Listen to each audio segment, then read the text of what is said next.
जमात शरिया एक ऑर्गेनाइजेशन है मुसलमानों की जो 100 साल से ज़्यादा से काम कर रही है, ठीक है। और उसमें अमीर जो उसका हेड होता है उसको अमीर शरीयत कहते हैं। तो अमीर शरीयत हज़रत मौलाना वली रहमानी का इंतकाल हो गया है। उनके इंतकाल के बाद नए अमीर शरीयत का चुनाव होना था, लेकिन वो कोरोना की वजह से नहीं हो पाया। लेकिन अब ये हो रहा है कि चूँकि ये अमीर शरीयत बहुत बड़ा पोस्ट हो जाता है, तो कुछ ऐसे लोग सामने आ जा रहे हैं जो ज़बरदस्ती उसके चीफ़ बनना चाहते हैं, अमीर शरीयत बनना चाहते हैं, जबकि उनका जो पिछला रिकॉर्ड है वो बहुत अच्छा नहीं है और एक तरह की गुंडागर्दी की कैफियत पैदा हो गई है, ठीक है। और तो एक कॉन्स्टिट्यूशन है बाज़ाब्ता अमीर इमारत शरिया का, आप पढ़ेंगे कि अमीर शरीयत कैसे चुना जाए। अमीर शरीयत चुनने के लिए जो बॉडी बनाई गई है उस बॉडी का नाम रखा गया है अरबाब हल्ल व अक़्द, ठीक है। उसमें 700 से ज़्यादा लोग मेंबर हैं और उन्हीं को हक़ है कि उन्हीं में जो मेजॉरिटी ऑफ द पीपल जिस तरफ जाएंगे उनको अमीर शरीयत बनाया जाएगा। लेकिन अब सूरत हाल ये बना दी गई है, इस तरह का पूरा नाटक कर दिया गया है कि जिसमें अरबाब हल्ल व अक़्द को टच नहीं किया जा रहा है, उनको जमा नहीं किया जा रहा है और मजलिस शूरा से कोई ख़ास मशवरा नहीं लिया गया है पूरा से कि मेजॉरिटी ऑफ द पीपल कब कराना चाह रहे हैं, कैसे कराना चाह रहे हैं, और एक हंगामा आराई के तौर पर वो कराया जा रहा है, ठीक है। उसमें कुछ ऐसे लोग भी इन्वॉल्व हैं जो इंटरनल हैं और उन्हें ये लगता है कि अगर शफ़ाफ़ हो जाए और कोई अच्छा आदमी आ जाए तो उनके लिए मुसीबत खड़ी हो सकती है, क्योंकि उनका हिसाब किताब है। और अगर इस तरह का आदमी है कि दोनों भाई भाई बन जाएँ, है कि नहीं, तो फिर मैनेज हो जाएगा। तो ऐसे लोग भी अंदर के जो लोग हैं वो बदमाशी कर रहे हैं। तो ऐसे वक्त में ज़रूरत इस बात की थी कि ये बताया जाए कि जो राइट दिया गया है ट्रस्टी को, तो ट्रस्टी अपने राइट को यूज़ करे और उसके मुताबिक जो कॉन्स्टिट्यूशनल बॉडी है अरबाब हल्ल व अक़्द, उसका पूरा का पूरा एक जो है एक जगह जमा हो और वो इलेक्शन कराए और उसमें जो मेजॉरिटी जिस तरफ जाएगी उसको अमीर शरीयत बना दिया जाए। इसके लिए जो दोषी पार्टी है, जो लोग बदमाशी कर रहे हैं, वो इसके लिए तैयार नहीं है। वो जान रहे हैं कि मेजॉरिटी उनके साथ नहीं आ पाएगी। उनके साथ एक हंगामा करने वाले कुछ लोग हैं, ठीक है। लेकिन हंगामा करने वाले सुनेंगे तो नहीं है। इलेक्शन में जिसको इख्तियार है चूज़ करने का, इलेक्ट करने का, वोट देने का, उनको जमा करना है। लेकिन ये हंगामा करने वालों के ज़रिए से जमा करके ये सारी चीज़ें की गई है, तो उसी को दावेदारी रखना चाह रहे हैं तो उनके लिए भी कुछ कंडीशन है क्या? हाँ, उसके लिए कुछ कंडीशंस हैं, ठीक है ना। जैसे उसके लिए कंडीशंस है, एक चीज़ ये है कि वो रिलीजियस एजुकेशन को, जो रिलीजियस टीचिंग्स है इस्लाम की, जो बेसिक फंडामेंटल, उसको वो जानने वाले हों बेहतरीन अंदाज से। दूसरा ये है कि वो जो सोशियो पॉलिटिकल और इकोनॉमिकल कंडीशन है मुल्क का, उसको भी वो थोड़ा जानते हो, ठीक है, ताकि वो डिसीज़न ले सके और सही गाइड कर सके। उसके साथ साथ ये है कि लीगल फील्ड में भी उनका कुछ ना कुछ एक्सपर्टीज़ हो, क्योंकि ये जो ये है इसमें एक शक रखा गया है कि मुसलमानों के इंटरेस्ट को सिक्योर करना भी अमीर शरीयत की ज़िम्मेदारी है। जाहिर सी बात है, इंटरेस्ट को सिक्योर करने के लिए लीगल वे में जो काम है उसका जानना भी ज़रूरी है।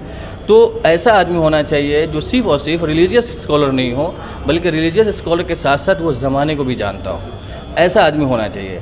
जाहिर सी बात है, जो जिसके अंदर ये सारी क्वालिटी अगर जमा नहीं है तो वो इस काबिल नहीं है कि उनको चुना जाए।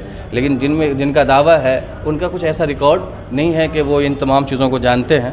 तो ये कितने लोगों को जो है दावेदारी देखा जा रहा है? दावेदारी असल में है क्या, यहाँ खुद से दावा नहीं कर सकते हैं, तो नाम दो तीन आ रहे हैं। एक है मौलाना खालिद सैफुल्लाह रहमानी साहब, जो बहुत अच्छे आलिम हैं और बड़ी अच्छी सलाहियत है उनकी, नो डाउट, और वो हैदराबाद में मदरसा चलाते हैं, उनका नाम आ रहा है।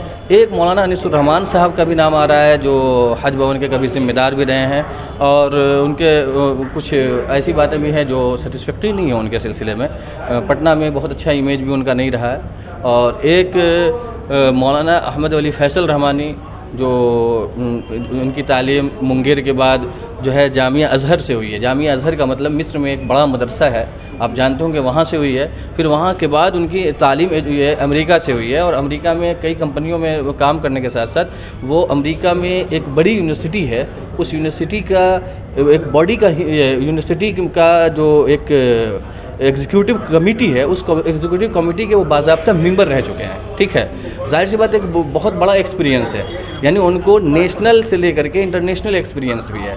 तो ये तीन आदमी का नाम चल रहा है और मुझे ये लगता है कि इन तीनों में एक्सपीरियंस के बेस पे कहा जा सकता है कि फैसल रहमानी साहब ज़्यादा बेहतर हैं। ये मेरी राय है, लेकिन अरबाब हल्ल अक़्द जिस तरफ जाएँ, मेजॉरिटी ऑफ द पीपल जिस तरफ जाए, जाहिर सी बात है एक्सेप्ट किया जाना चाहिए। आप अपना परिचय दो। मैंने अपनी राय भी दे दी और मैं ये समझता हूँ कि कॉन्स्टिट्यूशन जो कह रहा है जिस तरह से कराने के लिए इमारत शरिया का, उस तरह से ही कराया जाए। अगर उसको एक बार तोड़ दिया जाए तो यह हंगामा हो जाएगा, उसके बाद फिर वो इस्टेब्लिश नहीं रह पाएगा, इस्टेबिलिटी को चोट पहुँचेगी।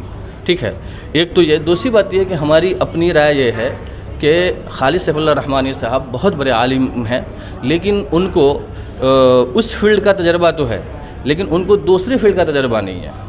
ठीक है, वो काज़ी शरीयत के तौर पे एक बेहतरीन इंसान हो सकते हैं, लेकिन अमीर शरीयत के तौर पे नहीं, क्योंकि अमीर शरीयत जो होता है वो पॉलिटिकल और सोशियो पॉलिटिकल फील्ड में जो है वो गाइड करता है। तो ऐसे लोगों को लाना चाह रहे हैं जो इस्लामिक भी हो और पॉलिटिकल भी हो और रोज़मर्रा या फिर हर तबके का जो है उनके ऊपर उनको मतलब जानकारी। हाँ, ऐसे ही लोगों को हम लाना है। हम चाह रहे हैं कि ऐसे आदमी आए जो इस वक्त जो मुसलमानों का कंडीशन है हम देख रहे हैं, इस वक्त में सही रुख पे वो ले के चल सके। ठीक है, और वो ऐसे आदमी जिनका इल्म बहुत गहरा है कुरान का, सुन्नत का, फ़िक़्ह का, तो उनसे इस्तिफ़ादा करके वो आगे चलें, वो आज़ाद ना हो, ये भी होना चाहिए। ठीक है जी। अपना परिचय। मैं मोहम्मद हिफ्ज़ुर रहमान, मैं मुज़फ़्फ़रपुर का रहने वाला हूँ और JNU से मेरी तालीम 2020 में जो है पिछले साल मुकम्मल हुई है, PhD मेरी। ठीक है, सेंट्रल एशियन स्टडीज़ में, और अभी फ़िलवक्त मुज़फ़्फ़रपुर में कुछ सोशल वर्क वगैरह करता हूँ।